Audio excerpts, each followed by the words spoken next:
11 de dezembro. Por que Jesus veio? Visto, pois, que o Filho tem participação comum da carne e sangue, deste também ele, igualmente, participou, para que, por sua morte, destruísse aquele que tem o poder da morte, a saber, o diabo, e livrasse todos que, pelo pavor da morte, estavam sujeitos à escravidão por toda a vida. Hebreus, capítulo 2, versículo do 14 ao 15. Hebreus, do capítulo 2, versículo 14 ao 15, merece mais do que 2 minutos em um devocional sobre o advento. Esses versículos ligam o início e o fim da vida terrena de Jesus. Eles deixam claro por que Jesus veio. Eles seriam ótimos para serem usados com um amigo ou um familiar incrédulo para guiá-los passo a passo em sua visão cristã do Natal. Essa explicação poderia ser assim: visto, pois, que os filhos têm participação comum de carne e sangue, o termo filhos é tomado do versículo anterior e se refere à descendência espiritual de Cristo, o Messias. Veja Isaías, capítulo 8, versículo 18. Isaías 53, versículo 10. Estes são também os filhos de Deus. Em outras palavras, ao enviar Cristo, Deus tem em vista especialmente a salvação dos seus filhos. É verdade que Deus amou o mundo de tal maneira que enviou Jesus, mas também é verdade que Deus estava especialmente reunindo um só corpo, os seus filhos, os filhos de Deus, que andam dispersos. João, capítulo 11, versículo 52. O desígnio de Deus era oferecer Cristo ao mundo e realizar a salvação de seus filhos. Veja 1 Timóteo, capítulo 4, versículo 10. Você pode experimentar a adoração ao receber Cristo. João, capítulo 1, versículo 12.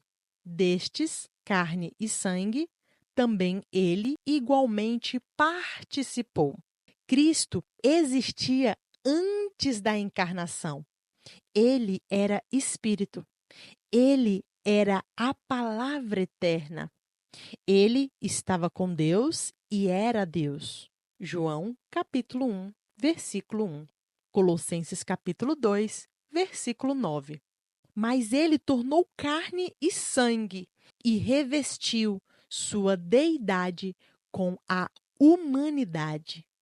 Ele se tornou plenamente homem e permaneceu plenamente Deus. Esse é um grande mistério em muitos aspectos. Mas e o coração da fé? E é o que a Bíblia ensina, para que, por sua morte, a razão pela qual Jesus tornou-se homem foi morrer.